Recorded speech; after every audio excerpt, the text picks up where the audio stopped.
সূরা ইউনুস। রহমান রহিম আল্লাহর নামে। আলিফ লাম র। এগুলো হচ্ছে একটি জ্ঞান গর্ভ গ্রন্থের আয়াত। মানুষের কাছে এটা কি আসলেই একটা আশ্চর্যের বিষয় যে আমি তাদের মধ্যে থেকে তাদেরই মতো একজন মানুষের কাছে ওহী পাঠিয়েছি, যেন সে মানুষকে তাদের জাহান্নাম সম্পর্কে সাবধান করে দিতে পারে। আবার যারা এ ওহীর উপর ঈমান আনে তাদের এ মর্মে সুসংবাদও দিতে পারে যে তাদের জন্য তাদের মালিকের কাছে উঁচু মর্যাদা রয়েছে।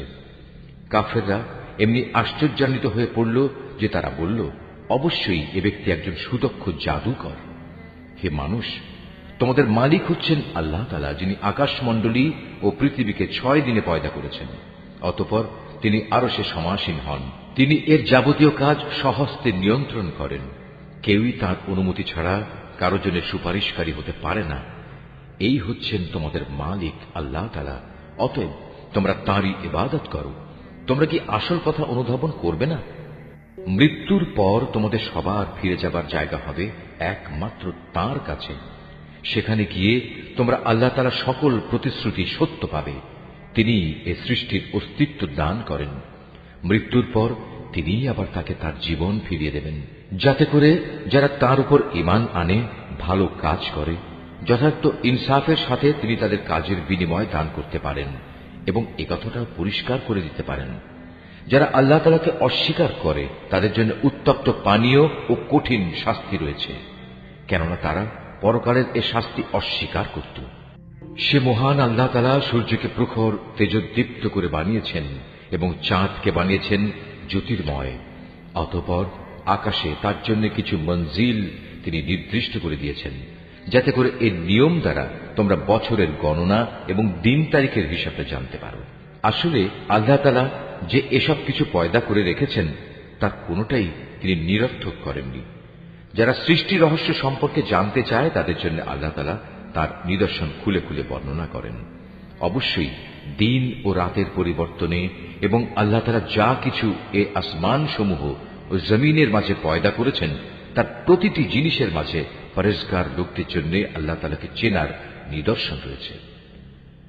মানুষের মাঝে যারা মৃত্যুর পর আমার সাথে সাক্ষাতের প্রত্যাশী নয়, যারা এ পার্থিব জীবন নিয়েই সন্তুষ্ট এবং এখানকার সবকিছু নিয়েই পরিতৃপ্ত, সর্বোপরি যারা আমার সৃষ্টি বৈচিত্র্যের নিদর্শন সমূহ থেকে গাফেল থাকে, তারাই হচ্ছে সেসব লোক যাদের নিশ্চিত ঠিকানা হবে জাহান্নামের আগুন। এ হচ্ছে তাদের সে কর্মফল যা তারা দুনিয়ার জীবনে অর্জন করেছে। অপরদিকে যারা আল্লাহ তাআলার উপর ঈমান এনেছে এবং নেক কাজ করেছে, তাদের মালিক তাদের এই ঈমানের কারণেই তাদের সঠিক পথ দেখাবেন। তাদের তলদেশ দিয়ে অসংখ্য নিয়ামতে পরিপূর্ণ জান্নাতে সুপেয় ঝর্ণাধারা প্রবাহমান থাকবে। এ সময়ে তাদের মুখে একটি মাত্র ধ্বনি প্রতিধ্বনিত হতে থাকবে, হে আল্লাহ, তুমি কত মহান, কত পবিত্র। সেখানে তাদের পারস্পরিক অভিবাদন হবে সালাম, এবং তাদের শেষ কথা হবে যাবতীয় তারিফ সৃষ্টিকুলের মালিক আল্লাহ তাআলার জন্য। ভেবে দেখো, আল্লাহ তাআলা যদি মানুষের জন্য তাদের অন্যায় কাজকর্মের শাস্তি দিতে গিয়ে অকল্যাণকে ত্বরান্বিত করতেন, যেভাবে মানুষ নিজেদের কল্যাণ ত্বরান্বিত করতে চায়, তাহলে তাদের অবকাশ দেওয়ার কি সুযোগ কবেই শেষ হয়ে যেত। কিন্তু আল্লাহ তাআলা তাদের ঢিল দিয়ে রেখেছেন। অতঃপর যারা আমার সাথে সাক্ষাতের আশা করে না, আমি তাদের নাফরমানির জন্য তাদের উদ্ভ্রান্তের মতো ঘুরে বেড়াতে দিই। মানুষকে যখন কোনো দুঃখ দৈন্য স্পর্শ করে, তখন সে বসে শুয়ে দাঁড়িয়ে সর্বাবস্থায় আমাকেই ডাকে। অতঃপর আমি যখন তার দুঃখ কষ্ট তার কাছ থেকে সরিয়ে নিয়ে যাই, তখন সে এমনই বেপরোয়া হয়ে চলতে শুরু করে, তাকে যে একসময় দুঃখ কষ্ট স্পর্শ করেছিল মনে হয় তা দূর করার জন্য আমাকে সে কখনো ডাকেইনি। এভাবেই যারা বারবার সীমা লঙ্ঘন করে তাদের জন্য তাদের কাজকর্ম শোভনীয় করে দেয়া হয়েছে। তোমাদের আগে অনেক কয়েকটি মানব গোষ্ঠীকে আমি ধ্বংস করে দিয়েছি যখন তারা জুলুম করতে শুরু করেছিল, অথচ তাদের কাছে আমার সুস্পষ্ট নিদর্শন সহ তাদের রাসূলরা এসেছিল, কিন্তু তারা কোনো রকমেই ঈমান আনল না। এভাবেই ধ্বংসের মাধ্যমে আমি নাফরমান জাতিদের তাদের জুলুমের প্রতিফল দিয়ে থাকি। অতঃপর আমি এ জমিনে তাদের জায়গায় তোমাদের খলিফা করে পাঠিয়েছি। আমি দেখতে চাই তোমরা আমার সাথে কি ধরনের আচরণ করো। হে নবী, যখন আমার সুস্পষ্ট আয়াতসমূহ তাদের পড়ে শোনানো হয়, তখন তাদের মধ্যে যারা আমার সাথে মৃত্যুর পর কোন রকম দেখা সাক্ষাতের আশা করে না, তারা ঔদ্ধত্যের সাথে তোমাকে বলে, এছাড়া অন্য কোনো কোরআন নিয়ে এসো কিংবা একে বদলে দাও। তুমি এদের বলো, আমার নিজের এমন কোনো ক্ষমতাই নেই যে আমি একে বদলে দেব। আমি তো তাই অনুসরণ করি যা আমার উপর ওহী আসে।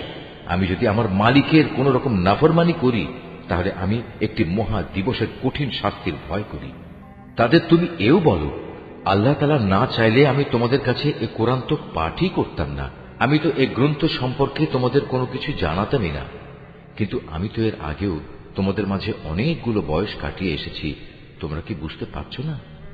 অতঃপর বলো, তার চাইতে বড় জালেম আর কে হতে পারে যে আল্লাহ তাআলার উপর মিথ্যা আরোপ করে কিংবা তার আয়াত অস্বীকার করে? এ ধরনের নাফরমান লোকেরা কখনোই সফল কাম হয় না। এই মূর্খ লোকেরা আল্লাহ তাআলাকে বাদ দিয়ে এমন কিছুর উপাসনা করে যা তাদের কোন রকম ক্ষতি করতে পারে না, আবার তা তাদের কোন রকম উপকারও করতে পারে না। তারা বলে, এগুলো হচ্ছে আল্লাহ তাআলার কাছে আমাদের সুপারিশকারী। তুমি এ মুশরিকদের বলো, তোমরা কি আল্লাহ তাআলাকে এমন কোন কিছুর খবর দিতে চাও যা তিনি আসমান সমূহের মাঝে অবহিত নন এবং জমিনের মাঝেও নন? তিনি পাক, পবিত্র এবং মহান। তারা যে শিরক করে তিনি তার চাইতে অনেক ঊর্ধ্বে। মূলত মানুষ ছিল একই জাতি, অতঃপর তারা তাদের মাঝে মতবিরোধ সৃষ্টি করেছে। তোমার মালিকের পক্ষ থেকে তাদের শাস্তির মুহূর্তটি মৃত্যুর পরবর্তী জীবন পর্যন্ত স্থগিত করার ঘোষণা না থাকলে কবেই সে বিষয়ে ফয়সালা হয়ে যেত। আজ এ বিষয় নিয়ে তারা মতবিরোধ ঘটায়। তারা আরো বলে, তার মালিকের কাছ থেকে তার উপর কোন নিদর্শন অবতীর্ণ হয় না কেন? তুমি তাদের বলো, গায়েব সংক্রান্ত যাবতীয় জ্ঞান তো একমাত্র আল্লাহ তাআলার কাছে। অতএব আল্লাহ তাআলার সে গায়েবী ফয়সালার জন্য তোমরা অপেক্ষা করো, আর আমিও তোমাদের সাথে সেদিনের প্রতীক্ষা করছি। মানুষকে দুঃখ মুসিবত স্পর্শ করার পর যখন আমি তাদের কিছুটা করুণার স্বাদ ভোগ করাই, তখন সাথে সাথেই তারা আমার রহমতের নিদর্শন সমূহের সাথে চালাকি শুরু করে দেয়। হে নবী, তুমি বলো, কলাকৌশলে আল্লাহ তাআলা সবার চাইতে বেশি তৎপর। অবশ্যই আমার ফেরেশতারা তোমাদের যাবতীয় কলাকৌশলের কথা তোমাদের আমল নামায় লিখে রাখে। তিনি মহান আল্লাহ তাআলা, যিনি তোমাদের জলে স্থলে ভ্রমণ করান। এমনকি তোমরা যখন নৌকায় আরোহণ করো এবং এই নৌকাগুলো যখন তাদের নিয়ে অনুকূল আবহাওয়ায় চলতে থাকে, তখন নৌকার আরোহীরা এতে ভীষণ আনন্দিত হয়। হঠাৎ এই নৌকাগুলো এক সময় ঝড়বাহী বাতাসের কবলে পড়ে এবং চারদিক থেকে তাদের উপর ঢেউ আসতে থাকে এবং তারা মনে করে এবার সত্যি এ বাতাস ও ঢেউ দ্বারা তারা পরিবেষ্টিত হয়ে গেছে। তারা একান্ত নিষ্ঠাবান বান্দা হয়ে আল্লাহ তাআলাকে এই বলে ডাকতে শুরু করে, হে আল্লাহ, যদি তুমি আমাদের এই মহা দুর্যোগ থেকে বাঁচিয়ে দাও, তাহলে আমরা তোমার শুকরগুজার বান্দাদের অন্তর্ভুক্ত হয়ে যাব। অতঃপর সত্যি সত্যি যখন তিনি তাদের এই বিপর্যয় থেকে বাঁচিয়ে দেন, তখন তারা ওয়াদার কথা ভুলে সাথে সাথেই অন্যায়ভাবে জমিনে নাফরমানি শুরু করে দেয়। হে মানুষ, তোমরা শুনে রাখো, তোমাদের নাফরমানি তোমাদের নিজেদের জন্যই ক্ষতিকারক হবে। মূলত এ হচ্ছে দুনিয়ার সহায় সম্পদ। অতঃপর তোমাদের আমার কাছেই ফিরে আসতে হবে। তখন আমি তোমাদের বলে দেব দুনিয়ার জীবনে তোমরা কে কি করতে। এ পার্থিব জীবনের উদাহরণ হচ্ছে, যেমন আমি আকাশ থেকে পানি বর্ষণ করলাম, যা দ্বারা অতঃপর জমিনের গাছপালা ঘন সন্নিবিষ্ট হয়ে উদ্গত হল, যা থেকে মানুষ ও জন্তু জানোয়াররা তাদের আহার সংগ্রহ করল। এরপর একদিন যখন জমিন তার সৌন্দর্যের রূপ ধারণ করল এবং আপন সৌন্দর্যে সে শোভিত হয়ে উঠল, তখন এসব দেখে তার জমিনের মালিক মনে করল তারা বুঝি এর ফসল ভোগ করার উপর এখন সম্পূর্ণ ক্ষমতাবান হয়ে গেছে। এ সময় হঠাৎ করে রাতে কিংবা দিনে আমার আযাবের ফয়সালা তাদের উপর আপতিত হল। ফলে আমি তাদের এমন ভাবে নির্মূল করে দিলাম যেন গতকাল পর্যন্ত এখানে তার কোনো অস্তিত্বই ছিল না। এভাবেই আমি আমার আয়াতসমূহ সেসব জাতির জন্য খুলে খুলে বর্ণনা করি যারা এ সম্পর্কে চিন্তা ভাবনা করে। হে মানুষ, তোমরা এ পার্থিব জীবনের ধোকায় পড়ে আছো, অথচ আল্লাহ তাআলা তোমাদের চিরস্থায়ী এক শান্তির নিবাসের দিকে ডাকছেন। তিনি যাকে ইচ্ছা করেন তাকে সহজ সরল পথে পরিচালিত করেন। যারা ভালো কাজ করেছে যাবতীয় কল্যাণ তো থাকবে তাদের জন্যই, এবং থাকবে তার চাইতেও বেশি। সেদিন তাদের চেহারা কোনো কালিমা ও হীনতা দ্বারা আচ্ছন্ন থাকবে না। তারাই হবে জান্নাতের অধিবাসী, তারা সেখানে থাকবে চিরদিন। অপরদিকে যারা মন্দ কাজ করেছে তাদের মন্দের প্রতিফল তেমন মন্দই হবে। অপমান তাদের আচ্ছন্ন করে ফেলবে। সেদিন আল্লাহর আযাব থেকে তাদের রক্ষাকারী কেউই থাকবে না। তাদের চেহারা এমনই কালো হবে যেন রাতের অন্ধকার ছিঁড়ে তার একটি টুকরো তাদের মুখের উপর ছেয়ে দেয়া হয়েছে। এরা হচ্ছে জাহান্নামের অধিবাসী, সেখানে তারা চিরদিন থাকবে। হে নবী, তুমি তাদের সেদিনের ব্যাপারে সাবধান করো যেদিন আমি তাদের সবাইকে আমার সামনে একত্রিত করব। অতঃপর যারা আমার সাথে শরীক করেছে তাদের আমি বলবো, তোমরা এবং যাদের তোমরা শরীক করেছ স্ব স্থানে অবস্থান করো। এরপর আমি তাদের এক দলকে আরেক দল থেকে আলাদা করে দেব এবং যাদের তারা শরীক করেছিল তারা বলবে, না, তোমরা তো কখনো আমাদের উপাসনা করতে না। আজ আল্লাহ তাআলাই আমাদের এবং তোমাদের মাঝে সাক্ষ্য প্রদানকারী হিসেবে যথেষ্ট হবেন।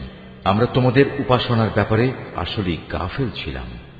এভাবেই সেদিন প্রত্যেক ব্যক্তি নিজের কর্মফল যা সে করে এসেছে পুরোপুরি জানতে পারবে এবং সবাইকে তাদের আসল মালিক আল্লাহ তাআলার কাছে ফিরিয়ে নেওয়া হবে।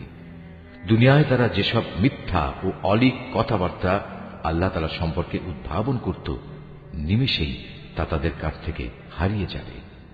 হে নবী, তুমি বলো, সে কে যে তোমাদের আসমান ও জমিন থেকে জীবিকা সরবরাহ করে? অথবা তোমাদের শোনা ও দেখার ক্ষমতা কার কর্তৃত্বাধীন? কে আছে এমন যে জীবিতকে মৃত থেকে আবার মৃতকে জীবিত থেকে বের করে আনে? কে আছে এমন যে এসব কিছুর পরিকল্পনা প্রণয়ন করে? তাদের এসব প্রশ্ন করলে তারা সাথে সাথেই বলে উঠবে, হ্যাঁ, অবশ্যই আল্লাহ। তুমি তাদের বলো, যদি তাই হয় তাহলে সত্য অস্বীকার করার পরিণামকে কি তোমরা ভয় করবে না? তিনি আল্লাহ তাআলা, তিনি তোমাদের আসল মালিক। সত্য আসার পর তাকে না মানা গুমরাহি নয়তো আর কি? সুতরাং তাকে বাদ দিয়ে বলো, তোমরা কোন দিকে ধাবিত হচ্ছ? এভাবেই যারা নাফরমানি করেছে তাদের উপর তোমার মালিকের সে কথাই সত্য বলে প্রমাণিত হলো যে এরা কখনো ঈমান আনবে না। তুমি তাদের আরো বলো, তোমাদের বানানো এসব শরীকদের মধ্যে এমন কেউ কি আছে যে প্রথমবার বানাতে পেরেছিল অতঃপর মৃত্যুর পর আবারও তা তৈরি করতে পারবে? তুমি বলো, আল্লাহ তাআলাই সৃষ্টিকে প্রথম অস্তিত্ব প্রদান করেন, অতঃপর দ্বিতীয়বার তিনিই তাতে পুনরায় জীবন দান করেন। এরপরেও তোমরা কেন বারবার সত্য থেকে বিচ্যুত হচ্ছ? তাদের আরো বলো, তোমাদের বানানো শরীকদের মধ্যে এমন কে আছে যে মানুষকে সঠিক পথ দেখাতে পারে? তুমি বলো, হ্যাঁ, আল্লাহ তাআলাই সঠিক পথ দেখাতে পারেন। যিনি সঠিক পথ দেখান তিনি অনুসরণের বেশি যোগ্য না সে ব্যক্তি যে নিজেই কোনো পথের সন্ধান পায় না যতক্ষণ না তাকে সে পথের সন্ধান দেয়া হয়? তোমাদের একই হলো, কেমন ধরনের ফয়সালা করো তোমরা? তাদের অধিকাংশ ব্যক্তি নিজেদের আন্দাজ অনুমানের অনুসরণ করে, আর সত্যের পরিবর্তে আন্দাজ অনুমান তো কোনো কাজে আসে না। আল্লাহ তাআলা অবশ্যই ওদের কর্মকাণ্ড সম্পর্কে পূর্ণাঙ্গ ওয়াকিবহাল রয়েছেন। এ কোরআন এমন কোন গ্রন্থ নয় যে আল্লাহর ওহী ব্যতিরেকে কারো ইচ্ছা মাফিক বানিয়ে নেওয়া যাবে, বরং এ গ্রন্থ সেসব গ্রন্থের সত্যবাদিতার সাক্ষ্য প্রদান করে যা এর আগে নাজিল হয়েছিল। এতে কোনো সন্দেহ নেই, এটা হচ্ছে সৃষ্টিকুলের মালিক আল্লাহ তাআলার সত্য বিধানসমূহের বিশদ ব্যাখ্যা। তারা কি একথা বলে, এ ব্যক্তি মুহাম্মদ এ গ্রন্থটি রচনা করে নিয়েছে? হে নবী, তুমি এদের বলো, তোমরা তোমাদের দাবিতে যদি সত্যবাদী হও তাহলে তোমরাও এমনই ধরনের একটি সূরা বানিয়ে নিয়ে এসো এবং এ ব্যাপারে আল্লাহ তাআলা ছাড়া আর যাদের যাদের তোমরা ডাকতে চাও ডেকে তাদেরও সাহায্য নাও। আসল কথা হচ্ছে, যে বিষয় তারা তাদের জ্ঞান দিয়ে আয়ত্ত করতে পারল না কিংবা মানবীয় জ্ঞান বিজ্ঞানের সীমাবদ্ধতার কারণে যার ব্যাখ্যা এখনো তাদের পর্যন্ত পৌঁছয়নি, তারা তাই অস্বীকার করে বসল। তাদের পূর্ববর্তী মানুষরাও এভাবে অস্বীকার করেছিল। আজ দেখো এ অস্বীকারী জালেমদের পরিণাম কি হয়েছে। তাদের মধ্যে কিছু লোক এ গ্রন্থের উপর ঈমান আনবে, আবার কিছু আছে যারা এতে ঈমান আনবে না। জেনে রেখো, তোমার মালিক কিন্তু এই বিপর্যয় সৃষ্টিকারীদের ভালো করেই জানেন। এত বলা কওয়া সত্ত্বেও তারা যদি তোমাকে মিথ্যা প্রতিপন্ন করতেই থাকে তাহলে তুমি তাদের বলে দাও, দেখো, আমার কাজকর্মের দায়িত্ব আমার উপর আর তোমাদের কাজকর্মের দায়িত্ব তোমাদের উপর। আমি যা কিছু করছি তার জন্য তোমরা দায়ী নাও, আবার তোমরা যা করো তার জন্য আমি দায়ী নই।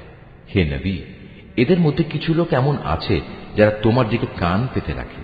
তুমি কি বধিরকে আল্লাহর কালাম শোনাবে, যদিও তারা এর কিছুই বুঝতে পারে না? আবার ওদের মধ্যে কেউ কেউ আছে যারা তোমার দিকে তাকিয়ে থাকে, কিন্তু তুমি কি অন্ধকে পথ দেখাবে, যদিও তারা নিজেরা এর কিছুই দেখতে পায় না? নিঃসন্দেহে আল্লাহ তাআলা মানুষের উপর কোন রকম জুলুম করেন না, বরং আল্লাহর অবাধ্য হয়ে মানুষেরা নিজেরাই নিজেদের উপর জুলুম করে। যেদিন তিনি তাদের সবাইকে একত্রিত করবেন, সেদিন তাদের মনে হবে যেন তারা দুনিয়ায় দিনের একটি ক্ষণ মাত্র কাটিয়ে এসেছে। তখন তারা একজন আরেকজনকে চিনতে পারবে। ক্ষতিগ্রস্ত হয়েছে তারা যারা আল্লাহর সামনাসামনি হওয়াকে অস্বীকার করেছিল। আসলে এই মানুষরা কখনোই হেদায়েত প্রাপ্ত ছিল না। আমি ওদের কাছে যে বিষয়ের ওয়াদা করেছি, তারা কিছু কিছু বিষয়ে যদি আমি তোমাকে দেখিয়ে দেই, অথবা এর আগেই যদি আমি তোমাকে দুনিয়া থেকে উঠিয়ে নেই, এই উভয় অবস্থায় তাদের আমার কাছে ফিরে আসতে হবে। অতঃপর এরা যা কিছু দুনিয়ায় করত, তার উপর আল্লাহ তাআলাই একক সাক্ষী হবেন। প্রত্যেক উম্মতের জন্যই একজন রসুল আছে। অতঃপর যখনই তাদের কাছে তাদের রসুল এসে যায়, তখন তাদের সাথে আল্লাহ তাআলা সিদ্ধান্ত করার কাজটি ইনসাফের সাথে সম্পন্ন হয়ে যায়। তাদের উপর কখনো জুলুম করা হবে না। এরা উদ্ধত দেখিয়ে বলে, হে মুসলমানরা, তোমরা যদি সত্যবাদী হও তাহলে বলো, কবে তোমাদের সে আযাবের ওয়াদা ফলবে? তুমি বলো, এটা বলা আমার বিষয় নয়। আল্লাহ তাআলা যা চান তা ব্যতি রেখে আমি তো আমার নিজস্ব ভালো মন্দের অধিকারও রাখি না। আসল কথা হচ্ছে, প্রত্যেক জাতির জন্য আযাব ও ধ্বংসের একটি দিনক্ষণ নির্দিষ্ট করা আছে। তাদের সে ক্ষণটি যখন আসবে, তখন তাদের ব্যাপারে এক মুহূর্ত কাল সময়ও দেরি করা হবে না, এবং তাদের দিনক্ষণ আগেও নিয়ে আসা হবে না। তুমি এদের আরো বলো, তোমরা কি ভেবে দেখেছ, যদি তোমাদের উপর আল্লাহর আযাব রাতে কিংবা দিনের বেলায় এসে পতিত হয়, তাহলে আর কোন বিষয় নিয়ে নাফরমান লোকেরা তাড়াহুড়ো করবে বলো? অতঃপর যখন সত্যিই একদিন এ বিষয়টি ঘটবে, তখন কি তোমরা এটা বিশ্বাস করবে? তোমাদের বলা হবে, হ্যাঁ, এখন তো আযাব এসেই গেল, অথচ তোমরা এর জন্যই তাড়াহুড়ো করছিলে। অতঃপর জালেমদের বলা হবে, এবার চিরস্থায়ী জাহান্নামের আযাবের স্বাদ ভোগ করো। দুনিয়ার জীবনে তোমরা যা কিছু অর্জন করেছ, এখন তোমাদের শুধু তারই বিনিময় দেয়া হবে। হে নবী, এরা তোমার কাছে জানতে চায় আযাব সম্পর্কিত সে কথা আসলে কি ঠিক? বলো, হ্যাঁ, আমার মালিকের শপথ, এটা অমোঘ সত্য। জেনে রেখো, প্রতিশোধ নেয়ার ব্যাপারে তোমরা কোনোদিনই তাকে অক্ষম করে দিতে পারবে না। যদি প্রতিটি জালেম ব্যক্তির কাছে সেদিন জমিনের সমুদায় সম্পদ এসে জমা হয়, তাহলে সে তার সবকিছু মুক্তিপণ হিসাবে ব্যয় করে আযাব থেকে বাঁচার চেষ্টা করবে। যখন এই জালেম মানুষরা জাহান্নামের আযাব দেখবে, তখন তার মনে মনে ভারী অনুতাপ করবে, কিন্তু তখন তা কোনোই কাজে আসবে না। সম্পূর্ণ ইনসাফের সাথেই তাদের বিচার মীমাংসা সম্পন্ন হবে, এবং তাদের উপর বিন্দু মাত্র জুলুমও করা হবে না। মনে রেখো, আসমান সমূহ ও জমিনে যা কিছু আছে তা সব আল্লাহ তাআলার জন্যই।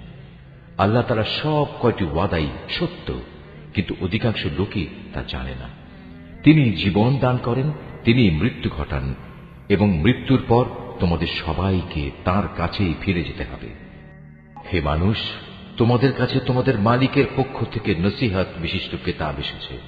এটা মানুষের অন্তরে যেসব ব্যাধি রয়েছে তার প্রতিকার, এবং মোমেনদের জন্য হেদায়েত ও রহমত।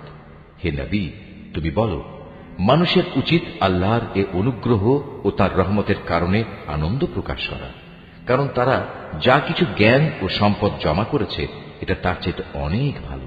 তুমি এদের বলো, তোমরা কি কখনো এই কথা চিন্তা করে দেখেছ, আল্লাহ তাআলা তোমাদের জন্য যে রিজিক নাজিল করেছেন, তার মধ্যে থেকে কিছু অংশকে তোমরা হারাম আর কিছু অংশকে হালাল করে নিয়েছ। তুমি এদের আরো বলো, এসব হালাল হারামের ব্যাপারে আল্লাহ তাআলা কি তোমাদের কোনো অনুমতি দিয়েছেন, না তোমরা আল্লাহর প্রতি মিথ্যা আরোপ করছ? যারা আল্লাহর উপর মিথ্যা আরোপ করে, তাদের শেষ বিচারের দিন সম্পর্কে ধারণা কি এই, এটা কখনো আসবেই না? নিঃসন্দেহে আল্লাহ তাআলা বড় অনুগ্রহশীল, তাই তিনি তাদের অবকাশ দিয়ে রেখেছেন, কিন্তু অধিকাংশ মানুষই এজন্য আল্লাহর শুকর আদায় করে না। হে নবী, তুমি যে কাজেই থাকো না কেন, এবং সে কাজ সম্পর্কে কোরআন থেকে যা কিছু তেলাওয়াত করো না কেন, তা আমি জানি। হে মানুষরা, তোমরা যে কোনো কাজ করো, যে কোনো কাজে তোমরা প্রবৃত্ত হও না কেন, আমি তার ব্যাপারে তোমাদের উপর সাক্ষী হয়ে থাকি। তোমার মালিকের দৃষ্টি থেকে একটি অণু পরিমাণ জিনিসও গোপন থাকে না। আসমানে ও জমিনে এর চাইতে ছোট কিংবা এর চাইতে বড় কোনো কিছুই নেই যা এ সুস্পষ্ট গ্রন্থে লিপিবদ্ধ নেই। জেনে রেখো, কিয়ামতের দিন আল্লাহ তাআলার বন্ধুদের জন্য কোনো ভয় নেই। সেদিন তারা চিন্তিতও হবে না। এরা হচ্ছে সেসব লোক যারা আল্লাহর উপর ঈমান এনেছে এবং তাকে ভয় করেছে। এ ধরনের লোকদের জন্য দুনিয়ার জীবনে যেমন সুসংবাদ রয়েছে, তেমনি পরকালের জীবনেও রয়েছে সুসংবাদ। আল্লাহ তাআলার বাণীর কোনো রদ বদল হয় না, আর সত্যিকার অর্থে এটা হচ্ছে মহা সাফল্য। হে নবী, তোমাকে তাদের কথা যেন কোনো দুঃখ না দেয়। নিশ্চয়ই মান ইজ্জত সবই আল্লাহ তাআলার করায়ত্তে। তিনি সব কিছু শোনেন, সব কিছু জানেন। জেনে রেখো, যা কিছু আসমানে আছে আবার যা কিছু আছে জমিনে, সবই আল্লাহর অনুগত। যারা আল্লাহ তাআলা ছাড়া কল্পিত শরীকদের ডাকে, তারা তো শুধু কিছু আন্দাজ অনুমানেরই অনুসরণ করে মাত্র। তারা মূলত মিথ্যাবাদী ছাড়া আর কিছুই নয়। হে মানুষ, তিনি মহান আল্লাহ, যিনি তোমাদের জন্য রাত বানিয়েছেন যাতে করে তোমরা তাতে বিশ্রাম গ্রহণ করতে পারো, আর দিনকে বানিয়েছেন আলোকোজ্জ্বল। অবশ্যই এতে আল্লাহ তাআলার মহত্বের অনেক নিদর্শন রয়েছে সে সম্প্রদায়ের জন্য যারা নিষ্ঠার সাথে শোনে। তারা বলে, আল্লাহ তাআলা নিজের একটি ছেলে বানিয়ে রেখেছেন, অথচ আল্লাহ তাআলা মহাপবিত্র। তিনি স্বয়ং সম্পূর্ণ অভাবমুক্ত। আকাশমণ্ডলী ও পৃথিবীতে যা কিছু আছে সবই তাঁর। তোমাদের কাছে এ দাবির পক্ষে কোনো দলিল প্রমাণও নেই। তোমরা কি আল্লাহ তাআলা সম্পর্কে এমন সব কথা বলে বেড়াচ্ছ যে বিষয়ে তোমরা কিছুই জানো না? হে নবী, তুমি বলো, যারা আল্লাহ তাআলার উপর মিথ্যা আরোপ করে তারা কখনোই সফলকাম হবে না। এই মিথ্যাচার হচ্ছে পার্থিব জীবনের একটা সম্পদ। পরিশেষে তাদের আমার কাছেই ফিরে আসতে হবে। অতঃপর আমি তাদের কুফরি করার জন্য এক কঠোর আযাবের স্বাদ গ্রহণ করাবো। হে নবী, ওদের কাছে তুমি নূহের কাহিনী শোনাও, যখন সে তার জাতিকে বলেছিল, হে আমার জাতি, যদি তোমাদের উপর আমার অবস্থিতি ও আল্লাহর আয়াতসমূহ দ্বারা আমার উপদেশ প্রদান খুব দুঃসহ মনে হয়, তবে শুনে রাখো, আমি সম্পূর্ণরূপে আল্লাহর উপর ভরসা করি। অতঃপর তোমরা যাদের আমার সাথে শরীক বানাচ্ছ তাদের সবাইকে একত্রিত করে আমার বিরুদ্ধে তোমাদের পরিকল্পনা চূড়ান্ত করে নাও। দেখে নাও যেন সে পরিকল্পনার কোনো বিষয় তোমাদের দৃষ্টির আড়ালে না থাকে। অতঃপর আমার সাথে তোমাদের যা করার তা করে ফেলো এবং আমাকে কোনো সময় তোমরা দিও না। হ্যাঁ, যদি তোমরা আমার থেকে মুখ ফিরিয়ে নাও তাহলে আমার ক্ষতি হবে না। আমি তো তোমাদের কাছ থেকে এজন্য কোনো পারিশ্রমিক দাবি করিনি। আমার পারিশ্রমিক সে তো আমার আল্লাহ তাআলার কাছে।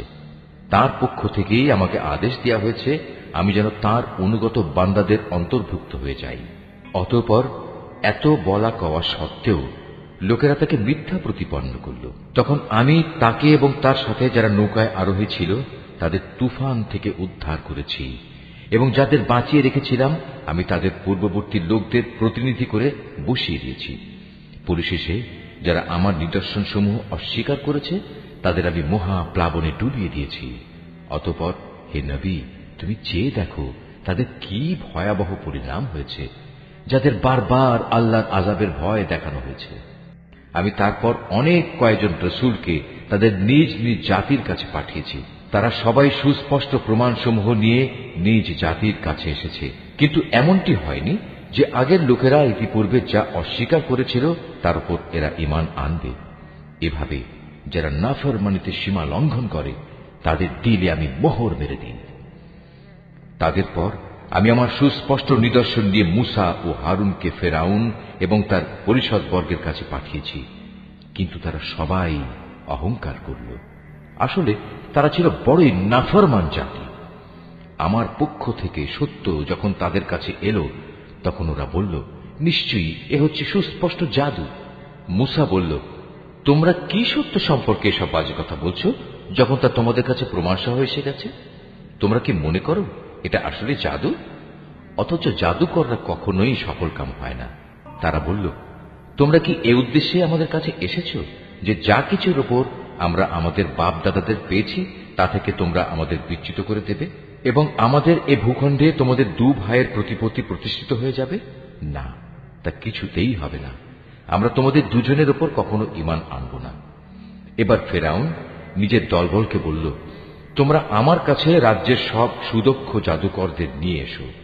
অতঃপর ফেরাউনের নির্দেশে জাদুকররা যখন এসে হাজির হল, তখন মুসা তাদের লক্ষ্য করে বলল, তোমাদের যা নিক্ষেপ করার তা তোমরা নিক্ষেপ করো। তারা যখন তাদের জাদুর বাণ নিক্ষেপ করল, তখন মুসা বলল, তোমরা যা নিয়ে এসেছ তা হচ্ছে আসলেই জাদু। দেখবে অচিরেই আল্লাহ তাআলা তা ব্যর্থ করে দেবেন। আল্লাহ তাআলা কখনো ফাসাদ সৃষ্টিকারীদের কাজকর্ম শুধরে দেন না। আল্লাহ তাআলা স্বীয় বাণী দ্বারা সত্যকে সত্য বলে প্রতিষ্ঠিত করেন, যদিও নাফরমান মানুষরা একে খুবই অপ্রীতিকর মনে করে। ফেরাউন ও তার পরিষদবর্গের ভয়ে মুসার উপর তার জাতির কতিপয় কিশোর যুবক ছাড়া অন্য কোন লোক ঈমান আনেনি। অবশ্যই ফেরাউন ছিল জমিনের মাঝে অহংকারী বাদশাহ এবং মারাত্মক সীমা লঙ্ঘনকারী।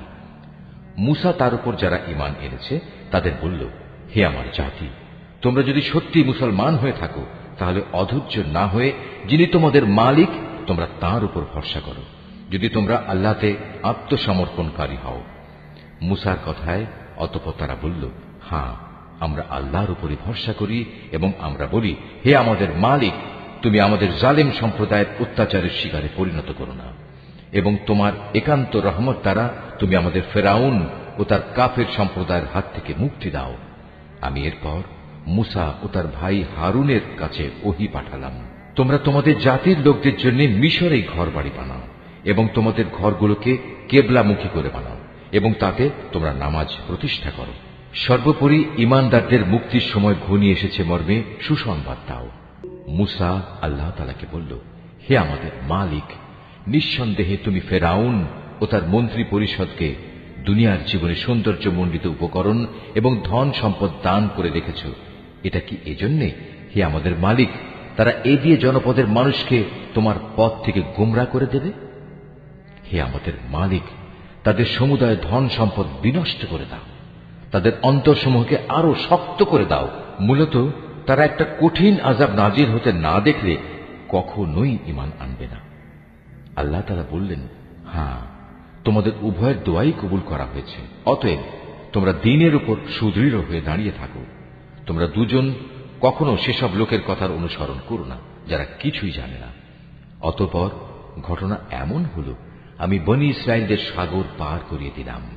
এরপর ফেরাউন ও তার সৈন্য সামন্ত বিদ্বেষ পরায়ণতা ও সীমা লঙ্ঘন করার জন্য তাদের পিছু নিল। এমনকি যখন সে দলবল সহ সাগরের অথই ঢেউয়ে ডুবতে থাকল, তখন সে বলল, এখন আমি ঈমান আনলাম যে মাবুদের উপর বনী ইসরায়েল ঈমান এনেছে, তিনি ছাড়া দ্বিতীয় কোনো মাবুদ নাই, আমিও তাঁর অনুগতদের একজন। আমি বললাম, এখন ঈমান আনছ, অথচ একটু আগেই তুমি নাফরমানি করছিলে এবং জমিনে তুমি ছিলে বিপর্যয় সৃষ্টিকারীদের অন্যতম নেতা।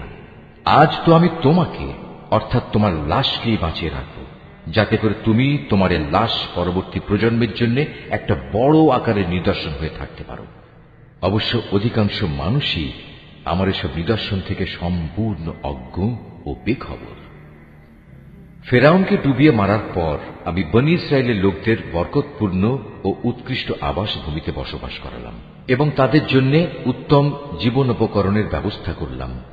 অতঃপর তারা নিজেদের মধ্যে মতবিরোধ শুরু করে দিল। এমনকি যখন দিনের সঠিক জ্ঞান তাদের কাছে এসে পৌঁছল, তারপরেও তারা মতবিরোধ থেকে ফিরে এলো না। অবশ্যই তোমার মালিক কিয়ামতের দিন তাদের সেসব বিষয়ের ফয়সালা করে দেবেন যা নিয়ে তারা নিজেদের মাঝে বিভেদ করত। হে নবী, আজ আমি তোমার উপর যে কিতাব নাজিল করেছি তাতে বর্ণিত কোনো ঘটনার ব্যাপারে যদি তোমার মনে কোনো সন্দেহ থাকে, তাহলে সেসব লোকের কাছে এসব ঘটনা জিজ্ঞেস করো যারা তোমার আগে তাদের উপর নাজিল করা কিতাব পড়ে আসছে। অবশ্যই তোমার কাছে তোমার মালিকের কাছ থেকে সত্য এসেছে, তাই তুমি কখনো সন্দেহবাদীদের দলে শামিল হইও না। আর তুমি তাদের দলেও শামিল হইও না যারা আল্লাহর আয়াতসমূহ মিথ্যা প্রতিপন্ন করেছে। এরূপ করলে তুমি ক্ষতিগ্রস্তদের অন্তর্ভুক্ত হয়ে যাবে। হে নবী, অবশ্যই তাদের ব্যাপারে তোমার মালিকের কথা সত্য প্রমাণিত হয়ে গেছে যে তারা কখনো ঈমান আনবে না। এমনকি তাদের কাছে আল্লাহর প্রত্যেকটি নিদর্শন এসে পৌঁছলেও তারা ঈমান আনবে এমন নয়, যতক্ষণ না তারা কঠিন আযাব নিজেদের চোখে দেখতে পাবে।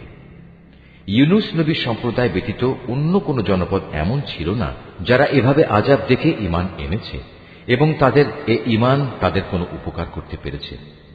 তারা যখন আযাব আসতে দেখে আল্লাহর উপর ঈমান আনল, তখন আমি তাদের এ পার্থিব জীবনের অপমানকর আযাব তাদের কাছ থেকে সরিয়ে নিলাম এবং তাদের আমি এক বিশেষ সময় পর্যন্ত জীবনের উপায় উপকরণ থেকে উপকৃত হতেও সুযোগ দিলাম।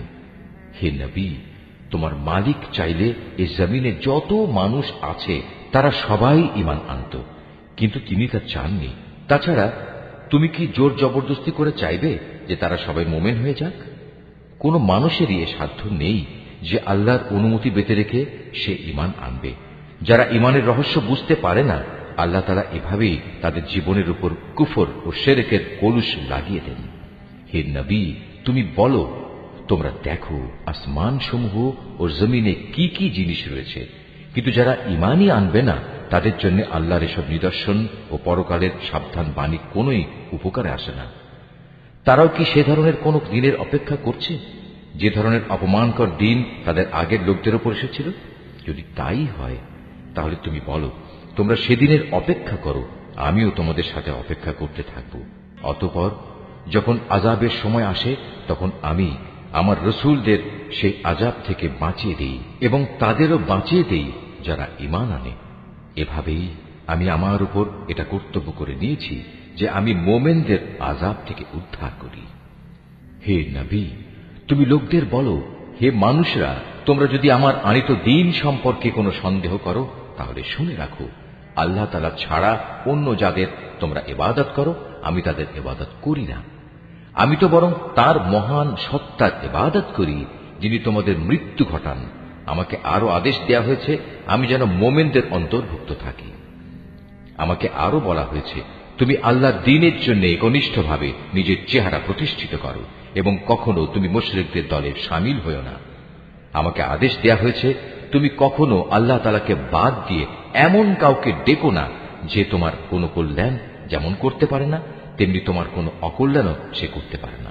এ সত্ত্বেও যদি তুমি অন্যথা করো তাহলে তুমি অবশ্যই জালেমদের মধ্যে গণ্য হবে।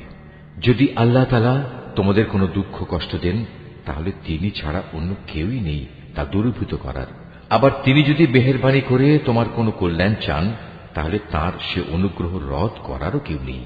তিনি তার বান্দাদের যাকে চান তাকেই কল্যাণ পৌঁছান। আল্লাহ তাআলা বড়ই ক্ষমাশীল ও পরম দয়ালু। হে নবী, তুমি বলো, হে মানুষ, তোমাদের কাছে তোমাদের মালিকের পক্ষ থেকে সত্য দ্বীন এসেছে। অতএব যে হেদায়েতের পথ অবলম্বন করবে সে তো তার নিজের ভালোর জন্যই হেদায়েতের পথে চলবে, আর যে গোমরাহ থেকে যাবে সে তো গোমরাহির উপর চলার কারণেই গোমরাহ হয়ে যাবে। আমি তো তোমাদের উপর কর্মবিধায়ক নই যে জোর করে তোমাদের গোমরাহি থেকে বের করে আনব। হে নবী, তোমার উপর যে হেদায়েত নাজিল করা হয়েছে তুমি তার অনুসরণ করো এবং ধৈর্য ধারণ করো যে পর্যন্ত আল্লাহর পক্ষ থেকে কোনো ফয়সালা না আসে, কেননা তিনিই হচ্ছেন সর্বোত্তম ফয়সালা।